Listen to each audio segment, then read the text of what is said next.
Good afternoon, everyone. First at 4, breaking news from Franklin. Yeah, crews went to rescue 2 people in the Harpeth River. If you know all about it, it's because you got that News 4 app. Our Rebecca Cardenas is live in Franklin this afternoon. Rebecca, tell us everything you know. I mean, with the temperatures even colder than Monday, and of course no sun peeking out today in Mount Juliet, they have been working nonstop since 5 a.m. on Sunday. 6 different people in 3 trucks, barely getting any sleep, are working the main roads, the secondary roads, and troubled neighborhood streets. Begin with breaking news out of Antioch this afternoon, where police say a gunman opened fire at a local business. Our News 4 crews are covering every angle of the story. We have live reports from the scene. Unbelievable. I mean, this is like a nightmare. I mean, for us.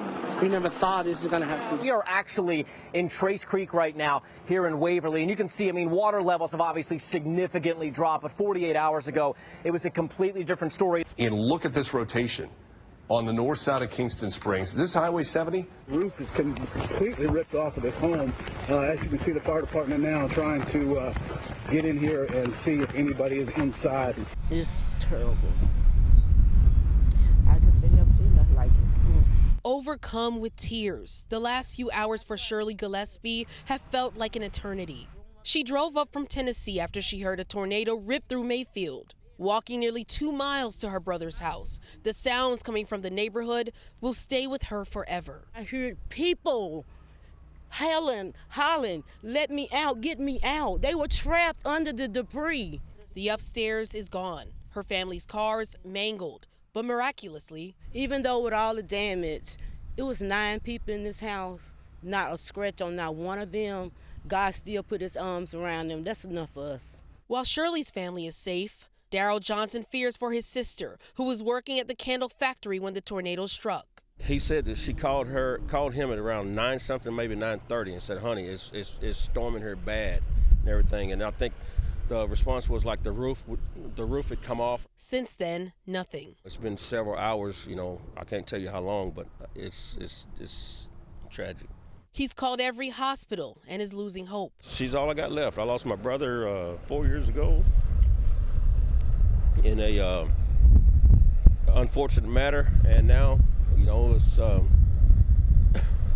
it's what I got, man. What a heartbreaking story. I mean, there's no other word to describe it, Marcus. This family's life was turned completely upside down in a matter of minutes. And Ryan and Riley's parents tell me, and you'll understand why when you watch the story, that it is a miracle any of them survived. Oh, they was always smiling. Their parents say Ryan and Riley were happy babies. And my little Bubba, man, he smiled nonstop, and he could say Bubba. She started crawling on Friday. She crawled for the first time. At just 7 months old, they leaned on each other. They was always smiling. They only cried when you separated them. They was attached to each other like nothing else. Matthew Rigney and Danielle Hall believe they would have drowned in their sleep if it weren't for the sound of their transformer blowing just before 6 Saturday morning. Before we all got up and got ready, water was coming in the house. Danielle left to get help, grabbing onto floating debris and making it not 1,000 feet from their home. The water just took me, and the only thing I could hang on to was a tree. I'm not joking, the tree was only this big around. She would be there 6 hours until help arrived. Back at their home, Rigney says it filled with water within minutes, trapping them in the back bedroom. We tried to get out the window, but the water was coming in so fast, we couldn't even get out of our bedroom window. He clung to all 4 of his children, the water now just a foot from the ceiling. Yes, I had her on my neck. I had my 1-year-old right here on my hip, and I had my twins like this, kind of grasping onto my 1-year-old.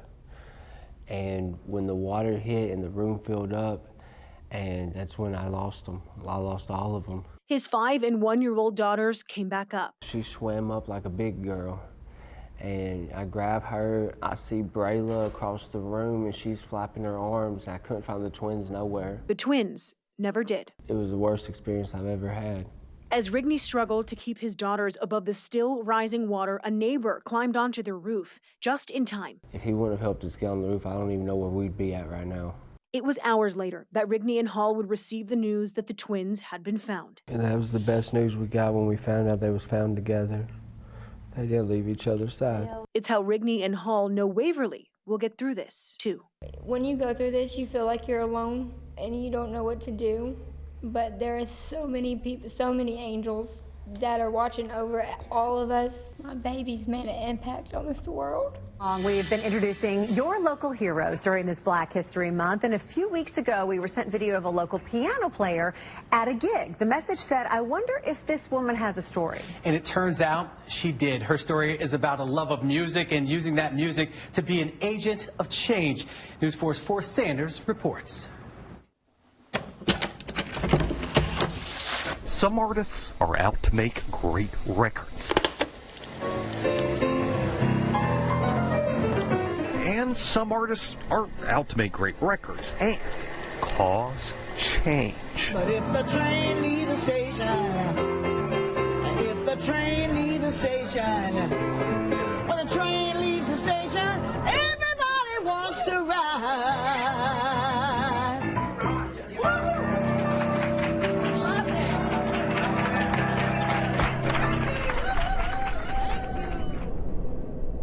Meet Frankie Staten. The one chocolate cowgirl. I'm eastbound and down.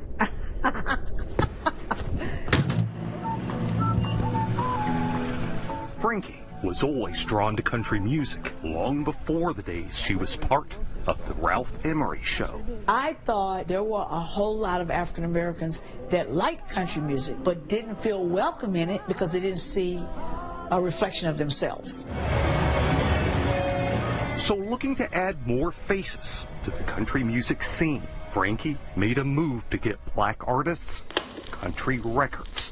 In 1997, Frankie became the force behind the Black Country Music Association. I decided to challenge the story, have the first in history Black Country Music Showcase at the Bluebird Cafe.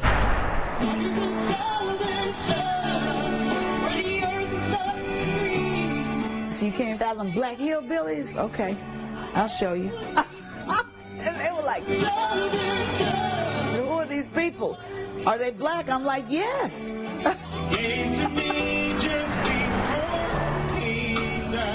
Some people would say, well, I'm glad to see you guys. Where you been? I'm like, trying to get in here. Growing to more than 80 members, showcases now everywhere. Frankie wanted her artists on the radio, on records. There were representatives at my showcases. They felt that their market was not in the black community. It just was a closed industry. They didn't see where we could benefit them. They just didn't see it. Tell me, where are their movie star heroes? After years of work, the Black Country Music Association ended. We went as far as we could go.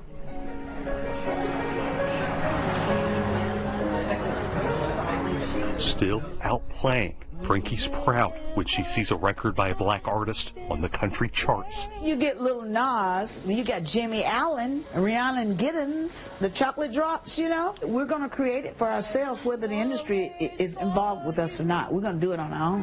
I pray you touch the fullness that all this life's made of. Though she wishes some things went differently, Frankie's not done with music. And you could put that on the record. Carly Gordon is live in Bellevue. It looks at least clear on that road behind you, but you're talking about neighborhoods that have a different story. You are exactly right. This is Highway 70. You can see it looks great. Yesterday it was covered in slushy snow. Now it is very drivable, but if you turn the corner with me, you'll see, like you said, the neighborhood's a different story. Many drivers thought their cars could handle the conditions. They quickly found out they were wrong. It's a fine hill for sledding, but for driving, not so much. Well, the black ice just got everybody, and just like in a matter of an hour and a half, we had 4 crashes. This car landed upside down in Bill Calhoun's driveway. And oh my God, you know, is everyone okay? Miraculously, the driver walked away. I was surprised that I mean, God, it's good to be young, I guess. I mean, there was glass. Obviously, the airbags had gone off. Further down, another failed attempt. A car slid down and about 20 feet from me, hit the pole of my neighbor's yard. And you can imagine how Carlin Alford feels living at the bottom, knowing another car could come crashing in at any moment. To keep from getting in trouble with my wife, I'll just say that my son has been relocated to a different part of the house to sleep at night for right now, till the snow melts. I bet a lot of us grew up with a little pet who just loved playing in that light, fluffy snow. And in a very snowy Dixon Springs. 5-year-old Blair and 11-year-old Owen have exactly that kind of pet now, here at the Evans family farm. Though she's maybe not quite what you're expecting. This is Donut. Now, why is Donut the Evans' favorite chicken? She's the only one that will sled with us. You heard him right. The chicken sleds. She'll sit down on the sled and we can hold her.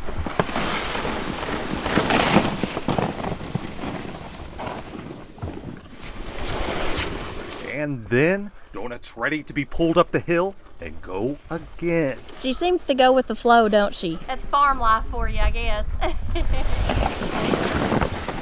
Not every chicken would do this. I don't think they'll ride down like Donut does. But then, Donut was never the type of chicken to get cold feet for a little adventure. Back in the summer, there's little Donut with Blair and her own floaty in the pool. Somehow, the stress of the week just melts away. All thanks to a chicken on a sled. We're about to let Donut sled down by himself. I think she may saying that she's having fun. Yes, you are watching a game of pond hockey in Nashville, Tennessee, the likes of which these players tell me is a childhood dream. If you needed an indication of just how cold it got in Nashville today, let these hockey players give you an idea. Stuff like there's something about like taking the game back to where it started. Against the warnings, Ben Wood and his friends took their favorite game to this pond in Centennial Park. I was just like digging my heel into the back of the ice, like trying to see if I could fall in, and we didn't. The ice passed the test, and word spread fast. It's pretty cool to be outside doing it on a body of water and not just in a rink somewhere. And it's like stupid, like boyhood child bliss. Wintry bliss in unprecedented temperatures. Get this like once in a lifetime in Nashville opportunity. A southern outdoor rink we may rarely see again. This is like a childhood dream, you know. Just moments after the SWAT team arrived in force, Tarek Menturi was in handcuffs, charged with 17 counts, including rape and sexual battery. Do you have anything you want to say? Do you have any shoes? Do I have any shoes? Not long after the arrest, we told Peyton Parker the news.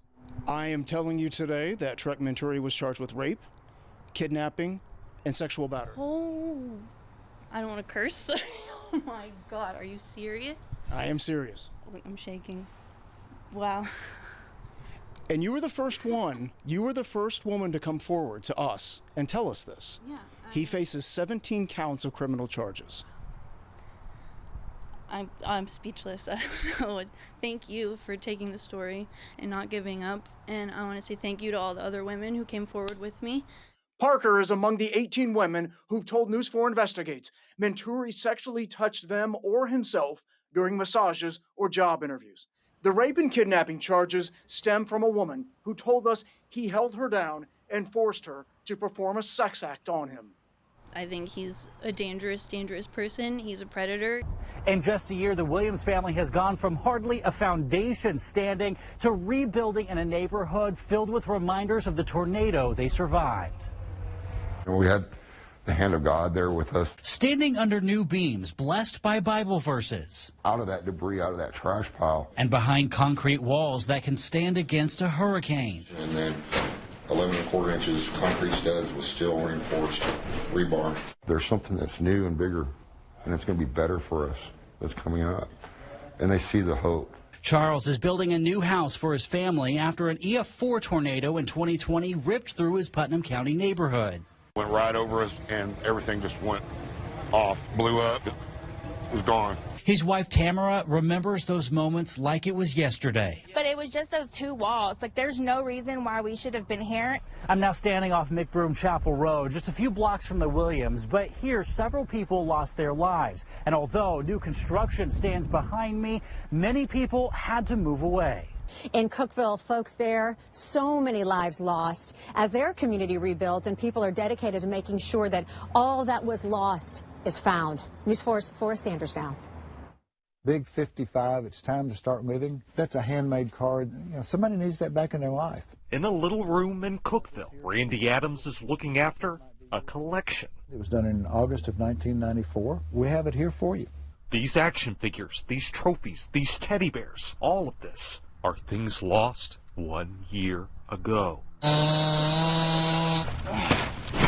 All the items in here were picked up in our tornado zone, and we don't know exactly where it came from. We know where it was found. Randy's with the Emergency Operations Center for Putnam County. We've got a Christmas ornament that says 1909 Poland. That has to mean something to somebody. And he's not the only one overseeing a collection. All of these are in acid-free folders. There is some information on these. Sometimes it talks about where the materials were found, about what's actually in the folder. Tennessee Tech University archivist Megan Atkinson has a collection of pictures found in the wake of the tornado. I do believe that it's still upwards of about 2,800 items. It's a lot of family photos. I think that a lot of these would be definitely treasures to people. And that is why Megan and Randy want to get all of this home. For anyone looking for their pictures, Megan can send a link to everything they have on a private Flickr page, while Randy has everything held at an undisclosed place, only open to the survivors of the tornado. It says, give thanks for the blessings of each new day. There's not any insignificant piece here. Somebody cared enough to bring it in. That's just the power of this great community. It's in the Harpeth River, one of those usual suspect places, flooded streets and neighborhoods in Bellevue. Carice Jackman has been there since early this morning. Carice, what's the latest from what you're seeing? Well, Lauren, from the last time we were out here, the flood waters have gotten pretty high. Take a look behind me here. This is Old Harding Pike. The Harpeth River turned this street virtually into a waterway, forcing many drivers to turn around. It's the Harpeth River. It's notorious for this. It comes and goes. Mother Nature knows no bounds along the Harpeth. They closed off the bridge, and I looked outside, and I said, well, we got a pretty good flood on our hands. And then I got outside, and I was like, wow, this is rough. This is a lot worse than I thought it would be. Tyler Hudgens woke up around 6:30 to cars turning around in his driveway.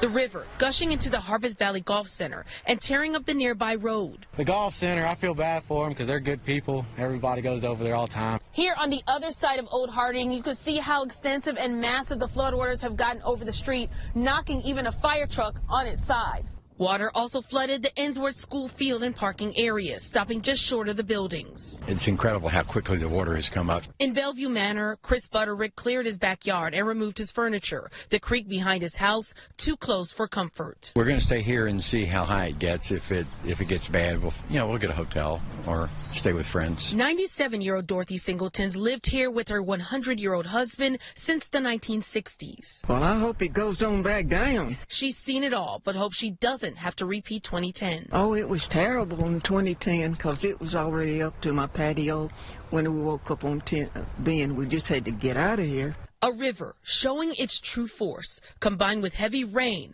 in a matter of hours. Back here live. Now, when we spoke with officials, they told me they're not calling an evacuation for this area, but they did tell me that the Bellevue Community Center is open if you would like to come by. James Proctor has been kayaking in his front yard. It's about the only way he can get anywhere.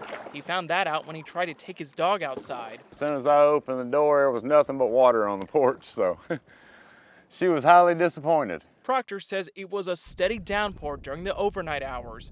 While it looks like he's having fun now, last night he wasn't. It was a stressful night, especially once they shut the road down and started the water rescues and all that. It was kind of surreal just sitting back watching it. The road he lives next to, Guy James Road, looks more like a boat ramp now. Several people thought about driving through this, but decided to turn around. It's still shocking to Proctor for his house to be surrounded by water. From the steps of the porch all the way up the driveway till there within 3 hours. He's thankful his house didn't flood since it's slightly elevated. As for what he plans to do for the rest of the day, hopefully watching this go down a foot or two. Now to a story you'll only see here on 4. For the first time, members of the Remnant Fellowship Church are talking since that crash happened.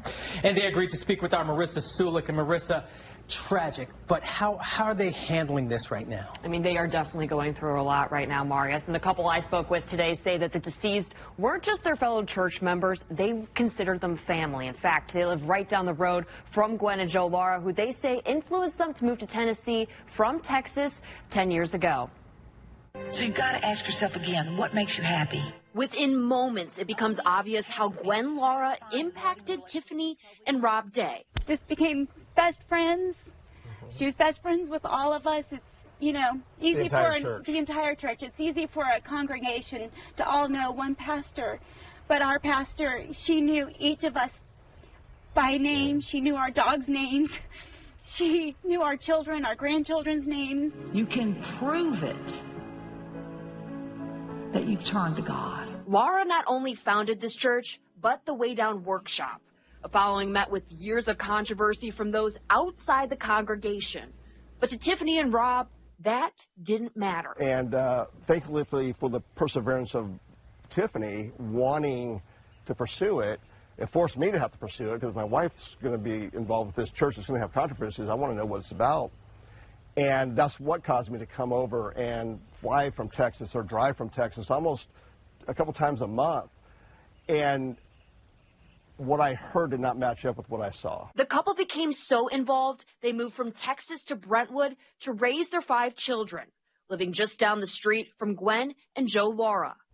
Even with the loss of the Laras and the 5 other members of their church family, the Day Save Faith is pulling them through. When I think of, the 7 people, it's a tragedy of what happened, but everyone who knew them, their lives were changed as a result of the lives that they lived. Gwen always taught us that you're not promised tomorrow. I guarantee you every single one of us understands that more than we ever did, 2 days ago, which I think is going to propel us to do more with each day we're given.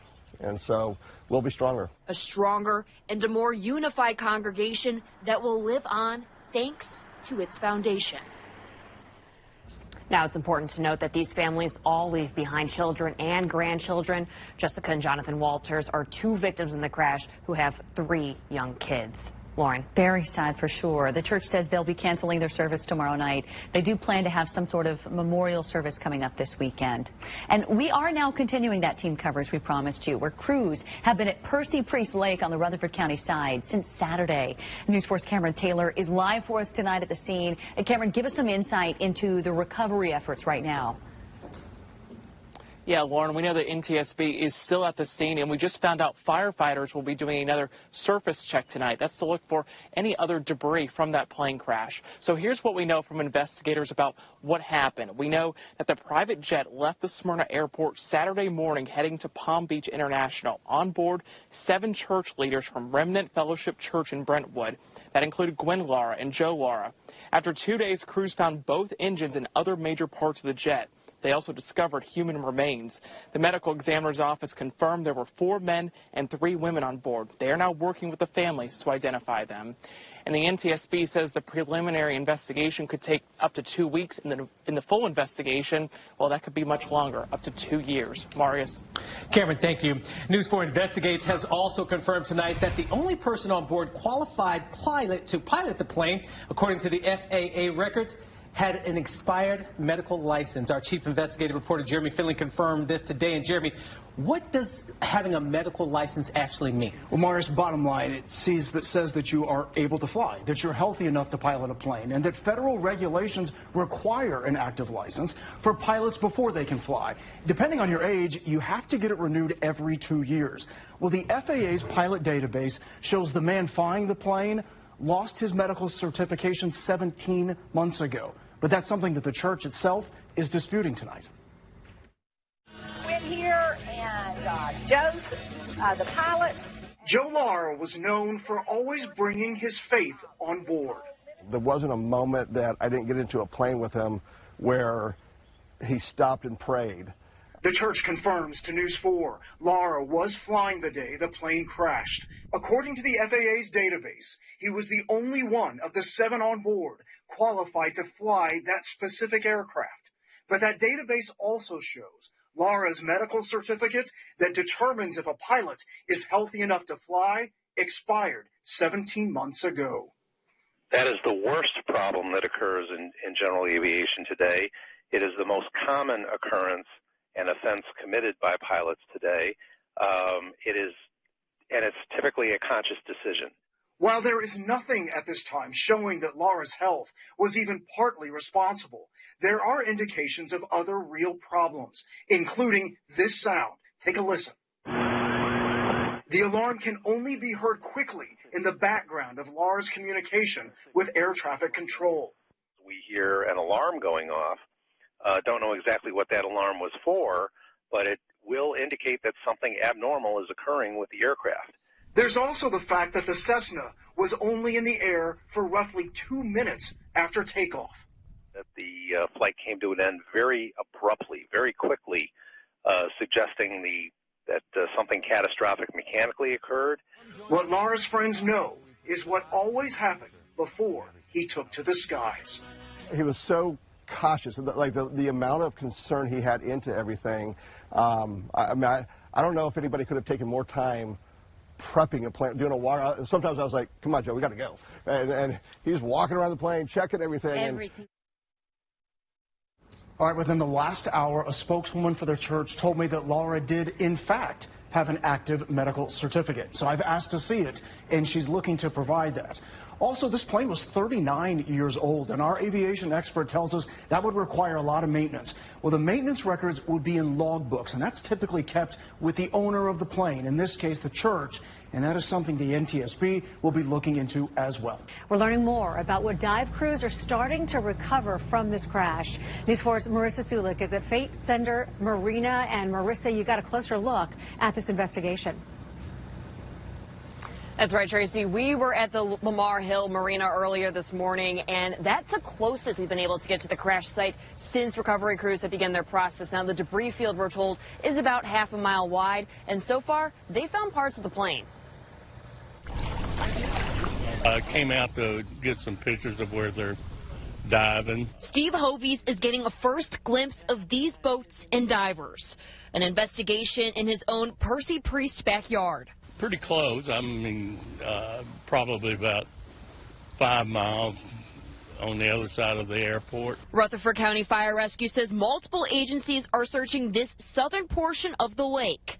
They say numerous aircraft parts have been recovered, but today was the first day barges equipped with cranes were used to pull more from these dark waters.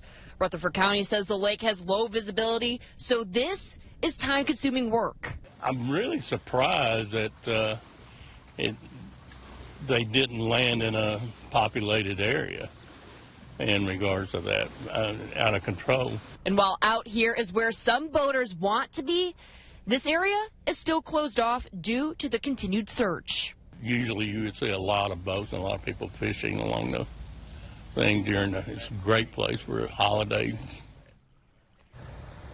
Now, Rutherford County says that they will release more information later today. They want to inform all family members first. Tracy. Marissa Sulik tonight, thank you. We're also finding out more about the people on board. Our Carice Jackman joining us now with details on the 7 passengers and the investigation. Carice, you reached out to the NTSB, so what are they telling you? Yeah, they're obviously still investigating the whole situation, Tracy. They won't release who exactly was flying the plane when it crashed, but News 4 Investigates found out who it was registered to and that 2 out of the 7 people on board were pilots. Crews combed the waters of Percy Priest Lake for a 3rd day. As they gather debris and search for the missing passengers from Saturday's plane crash, family and friends mourn. Video from a 2019 YouTube clip showed just how much Gwen and Joe Lara love to fly. Hey everybody, Gwen here, and Joe's the pilot. While spreading their messages of faith. This whole ministry of piloting is about going and visiting the saints and taking care of the saints, and we're just thrilled to be able to do this. Remnant Fellowship Church founder and Christian diet guru Gwen Shamblin Laura is presumed dead, along with 6 others, after the aircraft crashed into the lake this weekend. The cause still under investigation.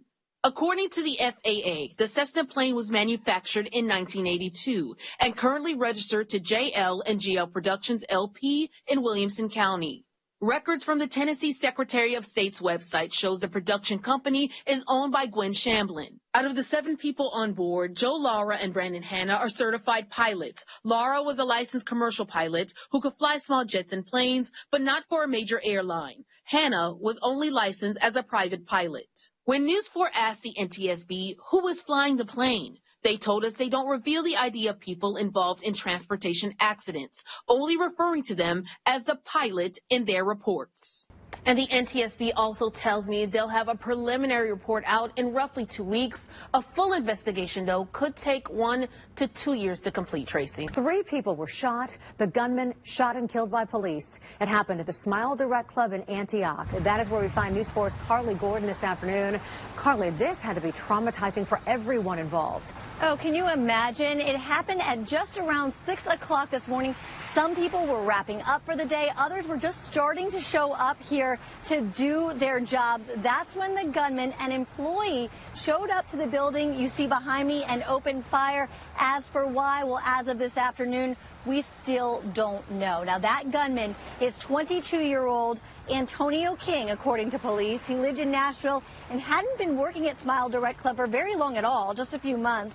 This morning, he walked in with a semi-automatic pistol with an extended magazine. He shot 2 armed security guards and an employee before leaving the building. We spoke to an employee that was there at the time. He says he grabbed his wife's hand, ran to the first exit he could find, and then headed into the nearby woods for cover. His wife ended up having to go to the hospital because she hurt her leg while trying to get away. He says the situation was absolutely terrifying. We never thought that this is going to happen. I mean, it's like unbelievable. I mean, this is like a nightmare, I mean, for us. We never thought this was going to happen. Police caught up with the gunman, Antonio King, at the intersection of Antioch Pike and Franklin Limestone Road. They say when King refused to drop the gun, 2 officers shot and killed him. Now, again, this all happened at 6 o'clock this morning, and police were still here an hour ago. They say that there were a ton of shell casings by the door, so this scene took a long time to process. They do have body camera video, and we're told they plan to release it the minute that happens. Tracy, we will be bringing it to you. We know you will. Carly Gordon, thank you very much. We are now learning more about those involved in today's shooting. We know 3 employees were shot and sent to Vanderbilt Medical Center, and that's where we find News 4's Marissa Sulik today. So any word, Marissa, on how these victims are doing? Well, Tracy, it's a much quieter scene here at Vanderbilt than it was this morning. That's when there was a whole line of cop cars and ambulances on the street below. And it was all of this as 3 of those victims were brought here to Vanderbilt to be treated. Now, we know 1 employee was shot in the chest, another in the abdomen, and a 3rd in the leg. We know one of the employees shot was 46-year-old Johnny Harden, who's in critical condition inside Vanderbilt University Medical Center tonight. The shooter, 22-year-old Antonio D. King, was also brought to Vanderbilt, where he died this morning. Now, here's a breakdown of those shot at the Smile Direct Club facility. Security guard Johnny Harden is the 46-year-old, again in critical condition. 66-year-old Carton Watson was also security guard in stable condition tonight. And manager 54-year-old Thomas Abbott has been treated and released. Now, one of the employees says he saw this all unfold at the scene. See, they bring in the 2 security guards. Outside, they got shot. And then there's 1 supervisor who got shot too. Now, Metro Police say that those employees inside the facility can also request their counseling services. We begin with News 4's Carice Jackman. And Carice, you were inside the courtroom when all this played out. So walk us through what happened. Yeah, Holly, intense is putting in mildly what happened inside of the courtroom, as a lot of people came up to give their statements, first with Delkey, then with the attorney, Joy Kimbrough, for the family of Daniel Hambrick, and then after that is when the mother came up just talking about the injustice that she feels this plea agreement was. Now, Delkey pled guilty to voluntary manslaughter and will serve a full 3-year sentence and no petition for early release. The courtroom read the plea deal agreement. Delkey then read his statement saying he apologized apologizes to the Hambrick family. He admitted that he was wrong and his use of force was not necessary and hopes that the family of Daniel Hambrick will accept his apology. Joy Kimbrough, the Hambrick family attorney, then read a very lengthy statement from the Hambricks stating that they do not accept his apology and also felt that the entire plea agreement was taken without their discussion or input. They also asked Judge Watkins not to accept this deal. Of course, in the end, he did accept the deal. Now, after that is when things really got heated, when Vicki Hambrick, the mother of Daniel Hambrick, came up to the podium saying she does not accept his apology at all and that he can, quote, go to hell. Take a listen. I've been going through this for 3 years. I can't believe it. Yes. Take your time. John, Take your time. I lost my mother. I lost my grandmother. I lost my father. My father had a stroke and a heart attack. I can't believe it. Because of you. Because of you. I lost my son father because of you. Again, as we've been saying all morning, a very, very emotional day in court for that hearing. Now, DA Glenn Funk did issue a statement after all of this and all the tension ensued and the judge made the agreement. And he said basically that none of this was easy on his part, on the family's part, and on the family of Delkey. But he says that this is the best agreement that they felt that they can come up with. He is expected to answer more of the media's questions later on today. Of course, we'll keep you updated on any developments as they become available. Holly? A tattered ribbon dangles from last year's Christmas decorations, a sad reminder of the explosion that rattled wreaths and shattered bricks dating back to the 1800s. Well, you see total destruction from the face because immediately the face of the buildings, the historic elements that everybody knows, was evaporated. It was disintegrated in, just a matter of seconds. Dave Johnston is the architect tasked with reconstructing the 4 buildings directly in front of the blast. And right now they are still very unsafe. And months later, they're still working to figure out what can and can't be preserved. So literally brick by brick, those have been taken down, stored off-site in a couple of different spots so that we can reuse those, and that has literally taken from March till about June. The Planning and Historic Zoning Commissions recently signed off on demolition. Their directive: to salvage the history between the cracks and crannies. This month, Metro Council approved $20 million to fund outdoor dining, wider sidewalks, public art, and food kiosks. The plan is to have an opening between 2nd and the riverfront, showcasing a stunning new view of Nissan Stadium and a feel that's uniquely Nashville. To see that change is really going to be neat. It won't happen soon. Johnston predicts a completion date of 2 years from now.